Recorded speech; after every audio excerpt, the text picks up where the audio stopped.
तो हेलो जय हिंद दोस्तों, कैसे आप सब। स्वागत है आपका अपना यूट्यूब चैनल विकास मैथ एकेडमी पर। हम आपको पढ़ा रहे थे कक्षा 10 का मैथ। चैप्टर का नाम था सांख्यिकी।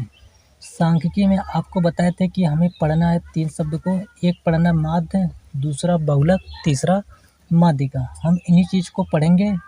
तो सबसे पहले आपको पढ़ना है माध्य, फिर उसके बाद अगला अभ्यास होगा बहुलक, फिर उसके बाद अगला अभ्यास होगा माध्यिका का।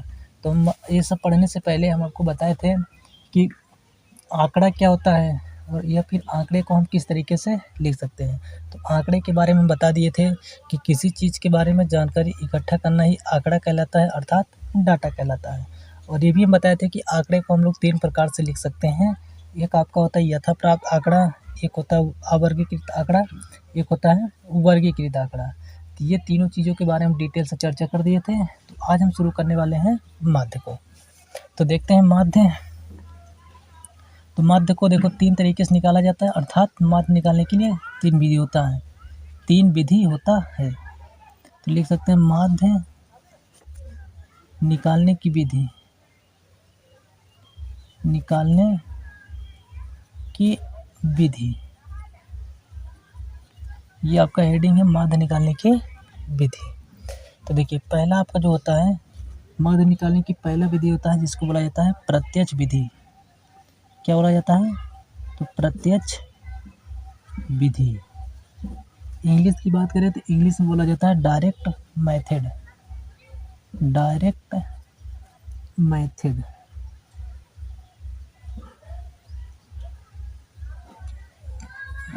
ठीक, प्रत्यक्ष विधि। प्रत्यक्ष विधि देखिए माध्य जो होता है, माध्य को प्रदर्शित करते हैं एक्स बार से। तो इसको लिखा जाता है माध्य अर्थात एक्स बार। यक्स लिखेंगे, उस पर एक ऐसे पाई खींच देंगे उसी के समांतर यक्स के, तो ये हो जाएगा, इसको बोला जाता है यक्स बार। तो माध्य को प्रदर्शित करते हैं यक्स बार से। तो यक्स बार बराबर फार्मूला होता है सिग्मा एफ आई, यक्स आई बटे सिग्मा एफ आई। अभी हम यहाँ पे सबके लिखेंगे कि सिग्मा क्या होता है, अर्थात सिग्मा का मतलब क्या होता है, एफ आई क्या है, एक्स आई क्या है, सारी चीज़ों के बारे में डिटेल सभी हम चर्चा करेंगे। फिलहाल एक बार हम लिख देते हैं कि माध्यम किस तरीके से या फिर कितनी विधि से निकालते हैं। तो ये हो गया पहला। दूसरा आपका होता है कल्पित माध्य विधि। कल्पित माध्य विधि। अगर हम इंग्लिश की बात करें तो इसको इंग्लिश बोला जाता है एज्यूम्ड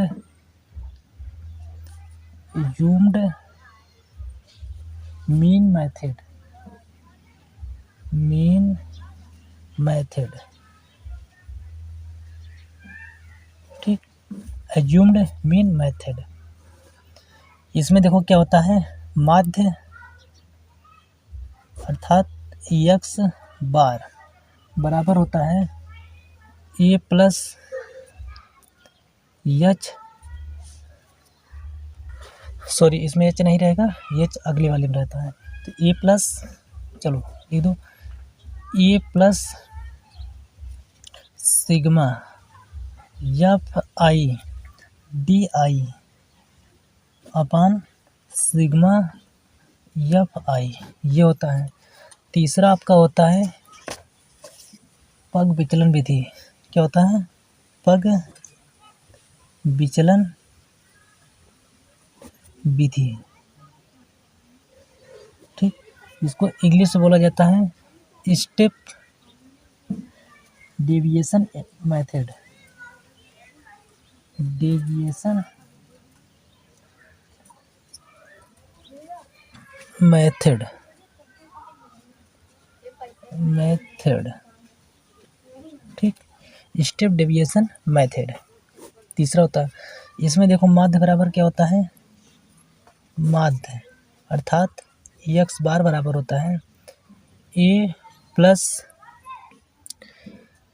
एच कोष्टक में sigma F I you I upon sigma F आई। ठीक, अब देखो इतना हो जाता है। तो एक बार हम देखते हैं डिटेल से फिर से। देखो प्रत्यक्ष विधि के लिए फार्मूला क्या होता है, माध्य बराबर सिग्मा एफ आई एक्स आई बटे सिग्मा एफ आई। कल्पित माध्य विधि के लिए फार्मूला क्या होता है, माध्य एक्स बार बराबर ए प्लस, अभी ए क्या है अभी बताएंगे आपको, लिखेंगे यहाँ पे A plus sigma F I D I upon sigma F I. पग विचलन के लिए क्या होता है, तो माध्य विधि, माध्य बराबर ए प्लस एच कोष्टक में sigma F I you I upon sigma F आई। अब देखिए, अब हम बात करते हैं कि यहाँ पे एफ आई क्या है, सिग्मा मतलब क्या होता है, एक्स आई क्या है, ए क्या है, डी आई क्या है, यू आई क्या है, एच क्या है, इन सारी चीज़ों के बारे में यहाँ पे चर्चा करती हैं। लिखिए, देखिए नोट, देखिए नोट करके, तो पहले आप देखिए यहाँ पे एक्स बार है, एक्स बार का मतलब क्या होता है, तो माध्य। तो लिखेंगे जहाँ देखो एक्स बार बराबर माध्य, सिग्मा मतलब योग, सिग्मा मतलब योग। अब किनका योग, तो जिनके सामने सिग्मा लगा है उसका योग। जैसे यहाँ पे एफ आई गुणे एक्स आई के सामने लगा है तो इसका मतलब एफ आई और एक्स आई के कॉलम का योग। यहाँ पे देखिए जैसे एफ आई के सामने सिग्मा लगा है, इसका मतलब एफ आई वाले कॉलम का योग। इस तरीके से फिलहाल अभी क्वेश्चन आएगा तो आपको अच्छे तरीके से समझ में आ जाएगा कि हम कहना क्या चाह रहे हैं। तो ये हो गया सिग्मा मतलब योग। एफ आई, तो एफ आई बराबर क्या होता है, बारंबारता, बारंबारता। एक्स आई, तो एक्स आई आपका होता है वर्ग चिन्ह, वर्ग चिन्ह। और वर्ग चिन्ह निकाला कैसे जाता है, ये उच्च सीमा और निम्न सीमा जोड़ करके 2 से भाग लगाया जाता है। तो लिख सकते हैं उच्च सीमा और प्लस निम्न सीमा बटे 2। अभी उच्च सीमा क्या है, निम्न सीमा क्या है, इसके बारे में हम क्वेश्चन में चर्चा करेंगे। ये हो गया। और अगर हम बात करते हैं, ये तो हो गया कंप्लीट। यहाँ पे बात करती है ये क्या है, तो चलो ये जो है ये आपका है कल्पित माध्य, कल्पित माध्य। और कल्पित माध्य होता क्या है, तो एक्स आई का मध्य वाला ही कहलाता है। मतलब एक्स आई का जो कॉलम रहेगा उसका जो मध्य वाला होगा वही क्या कहलाता है, कल्पित माध्य। तो यहाँ पे लिख सकते हैं एक्स आई के मध्य वाला मान, एक्स आई के मध्य वाला मान आपका क्या होता है, ये होता है। अब हम बात करते हैं, ये तो हो गया।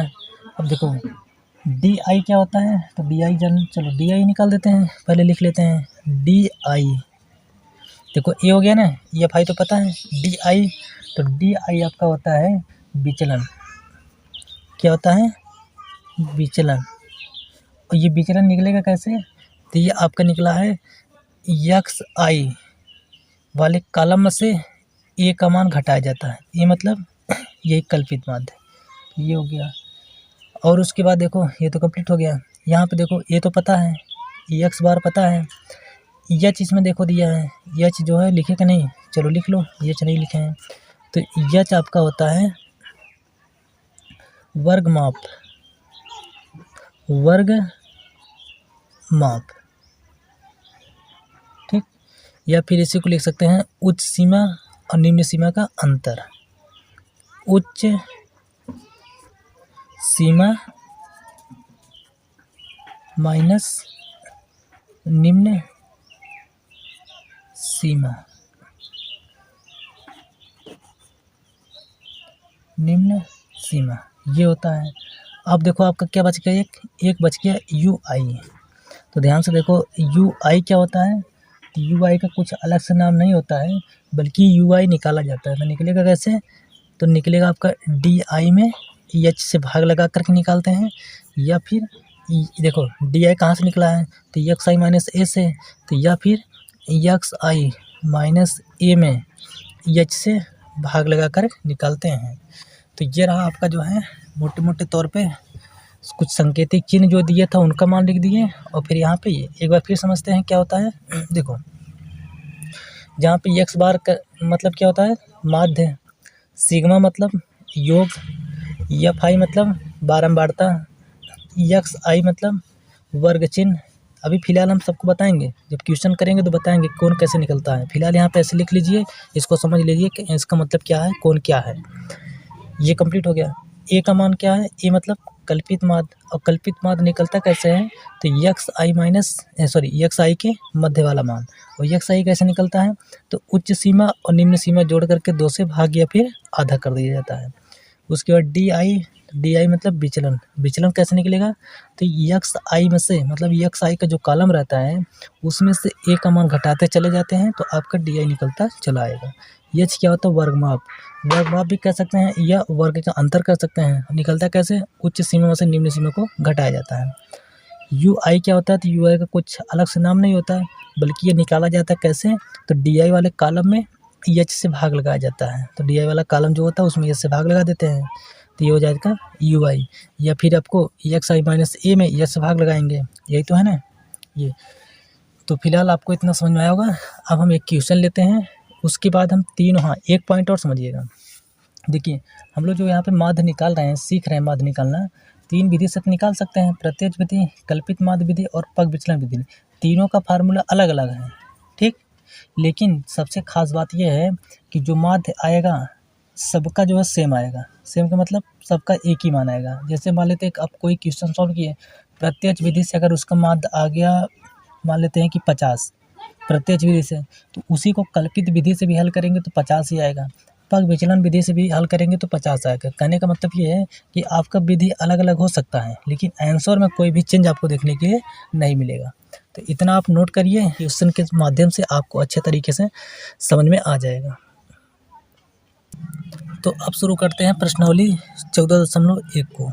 14.1 का क्वेश्चन नंबर 1 आपका कह रहा है, क्वेश्चन कह रहा है विद्यार्थियों के एक समूह द्वारा अपने पर्यावरण संचेतना अभियान के अंतर्गत एक सर्वेक्षण किया गया। मतलब विद्यार्थी के एक समूह था, उसने पर्यावरण के बारे में एक अभियान के द्वारा जो है एक अभियान चलाया, जिसमें उसने पर्यावरण के बारे में जानकारी इकट्ठा किया गया, जिसमें उन्होंने एक मोहल्ले के 20 घरों में लगे हुए पौधों से संबंधित निम्नलिखित आंकड़े एकत्रित किए। प्रति घर माध्य पौधों की संख्या ज्ञात कीजिए। मतलब पूरा मिला जुला के आपको इसमें से माध्य निकालना है। देखो पौधों की संख्या वाला कॉलम ये रहा आपका सीध में, घरों की संख्या वाला ये रहा, और कह रहा माध्य निकालने के लिए आपने किस विधि का प्रयोग किया है और क्यों। तो फिलहाल देखो यहाँ पे क्वेश्चन आप देख लिए हैं, इसी क्वेश्चन को हम देखिए यहाँ पे लिखे हैं। अब इसको समझते हैं। यहाँ पे देखो ये आपका पौधों की संख्या वाला कॉलम हो गया, सीध में ऐसे लिख दिए। घरों की संख्या ये हो गया। देखिए एक शब्द होता है बारंबारता, तो आपने सुना होगा बारंबारता बारंबारता बारंबारता। तो आखिर बारंबारता होता क्या है, तो आप आज इसको जान लीजिए कि बार बार आना ही, किसी भी पद का बार बार आना ही बारंबारता कहलाता है। जैसे पौधों की संख्या 0 से 2, 0 से 2 में घरों की संख्या कितने, 1 है। 2 से 4 मतलब 2 से लेकर के 4 से पहले मतलब 2 3, ये पौधे कितने घर में लगे हैं, 2 घर में। ऐसे करके सब लिखा गया है। तो इसका मतलब बारंबारता, घरों की संख्या। अगर आपको कुछ नहीं समझ में आ रहा तो जो संख्या होता है आप उसको बारंबारता लिख लो। और बारंबारता का भी बताए थे किससे प्रदर्शित करते हैं, तो एफ आई से। ये आपका हो गया एफ आई का कॉलम। हमें देखिए माध्य निकालना है। अब पहले तो आपको ये समझना पड़ेगा कि आप किस विधि का प्रयोग कर रहे हैं। अगर जैसे आप प्रत्यक्ष विधि से का प्रयोग कर रहे हैं तो प्रत्यक्ष विधि के लिए अलग फार्मूला होता है। पग कल्पित माध्य विधि की प्रयोग कर रहे हैं तो उसके लिए अलग फार्मूला होता है। पग विचलन विधि की बात कर रहे हैं तो उसके लिए अलग फार्मूला होता है। तो आपको सबसे पहले डिसाइड करना होगा कि आप किस विधि का प्रयोग इसमें कर रहे हैं। उसके अकॉर्डिंग ही आपको अलग से एक्स्ट्रा कॉलम को बनाना पड़ता है। तो फिलहाल हम चलो यहाँ पे हम बात करते हैं प्रत्यक्ष विधि का। किस विधि का, प्रत्यक्ष विधि का। तो लिख दो यहाँ पे प्रत्यक्ष विधि, प्रत्यक्ष विधि। अब देखो प्रत्यक्ष विधि ने, तो प्रत्यक्ष विधि के लिए फार्मूला होता है माध्य एक्स बार बराबर होता है सिग्मा एफ आई एक्स आई बटे सिग्मा एफ आई, ये होता है। देखो यहाँ पे एफ आई वाला तो कॉलम ये रहा, लेकिन यहाँ पे एक्स आई वाला कॉलम नहीं दिख रहा। तो एक्स आई आप निकालेंगे कैसे, तो इसके लिए कॉलम बनाते हैं, थोड़ा सा आगे बढ़ा देते हैं, कॉलम एक तैयार करते हैं यहाँ पे हम। आप ध्यान से देखते चले जाइए, आपको बिल्कुल एकदम आसान तरीके से समझ में आता चला जाएगा कि हम किस तरीके से निकालें। तो देखो एक्स आई आपको निकालना है, तो एक्स आई आप निकालेंगे कैसे? तो देखो, तो एक्स आई जो निकलता है वो आपका उच्च सीमा और निम्न सीमा जोड़ करके 2 से भाग लगाया जाता है। तो चलो हम यहाँ पे लिख देते हैं एक्स आई कैसे निकलता है। तो एक्स आई बराबर होता है उच्च सीमा प्लस निम्न सीमा बटे 2। ये फिर ऐसे का उच्च सीमा और निम्न सीमा जोड़ करके उसका आधा मतलब 2 से भाग। अब देखो उच्च सीमा क्या है, निम्न सीमा क्या है, तो ये आपको उसको समझने के लिए आपको इस वाले कॉलम में समझना पड़ेगा। उच्च मतलब अधिक, निम्न मतलब कम। तो देखिए 0 और 2, 0 क्या है, कम है, 2 अधिक है, तो 0 हो जाएगा आपका निम्न सीमा और 2 हो जाएगा अधिक सीमा, ये वाले वर्ग में। अगर हम इसमें बात करें, इसमें 2 क्या है, कम, तो ये हो जाएगा आपका निम्न सीमा, और 4 क्या अधिक, तो ये हो जाएगा उच्च सीमा। ऐसे हम बात करते हैं 8 और 10 के बीच में, तो 8 आपका कम है तो इसका मतलब निम्न सीमा, और 10 क्या होगा, उच्च सीमा। 12 और 14 की बात करें तो 12 आपका कम है तो ये हो जाएगा निम्न सीमा, और 14 आपका हो जाएगा उच्च सीमा। तो आपको ये बात यहाँ से क्लियर हो गया कि उच्च सीमा और निम्न सीमा क्या होता है। अब देखो ये एक्स आई निकलेगा उच्च सीमा और निम्न सीमा जोड़ करके 2 से भाग, 2 से भाग का मतलब आधा।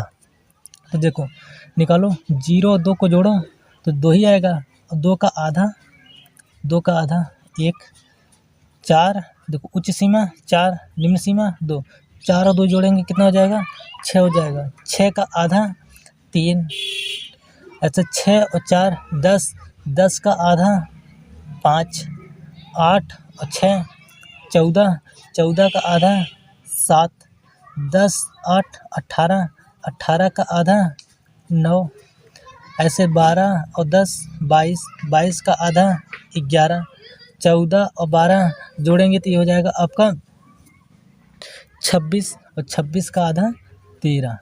ये आपका बन गया एक्स आई वाला कॉलम।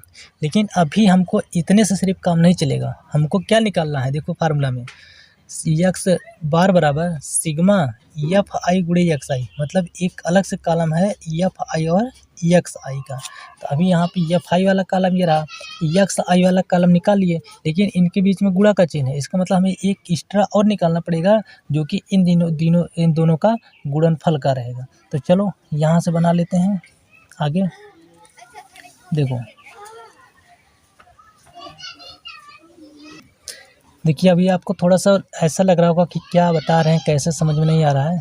आप 1 बार 2 बार देखेंगे, अच्छे से समझ जाएंगे ना, तो ये बिल्कुल आपको आसान लगने लगेगा। तो देखो तब यहाँ निकलते हैं किसका, एफ आई और एक्स आई का।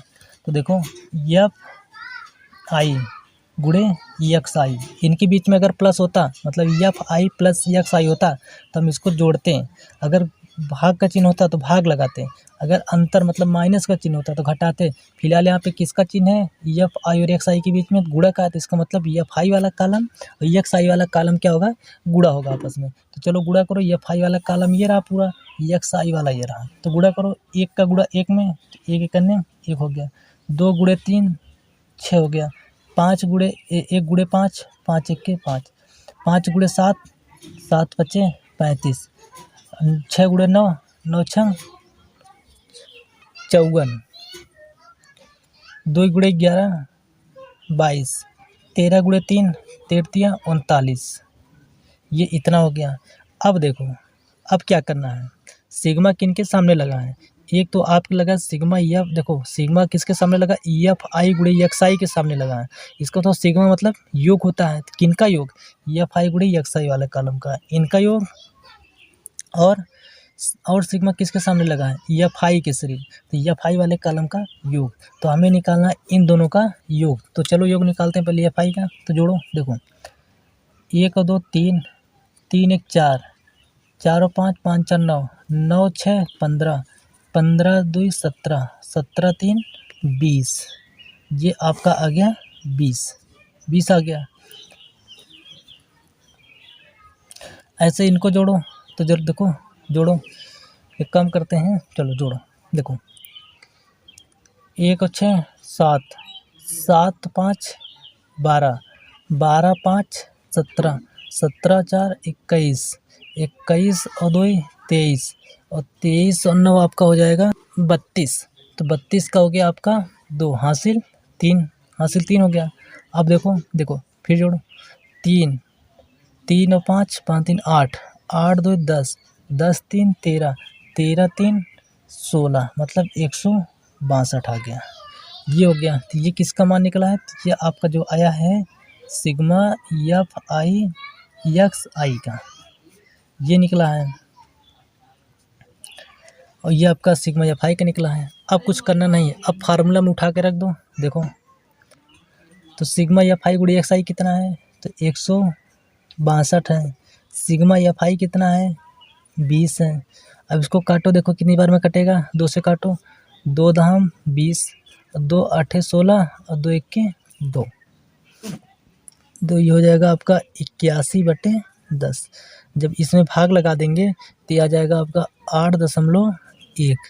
इतना जो है आ गया माध्य। माध्य आया कितना? 8.1। ये हो गया आपका आंसर हो गया। तो उम्मीद करते हैं कि ये सवाल आपको समझ में आया है। इसी तरीके से जितना भी प्रश्न है सब आपका लग जाएगा। तो हम यहाँ पे देखो कौन सा विधि का प्रयोग करके हम लगाए हैं, तो प्रत्यक्ष विधि का प्रयोग करके लगाए हैं। इसी चीज़ को आप कल्पित माध्य विधि से भी लगा सकते हैं, पग विचलन विधि से भी लगा सकते हैं। तो चलो इतना नोट करो, बस आज के लिए इतना ही काफ़ी है एक ही विधि से।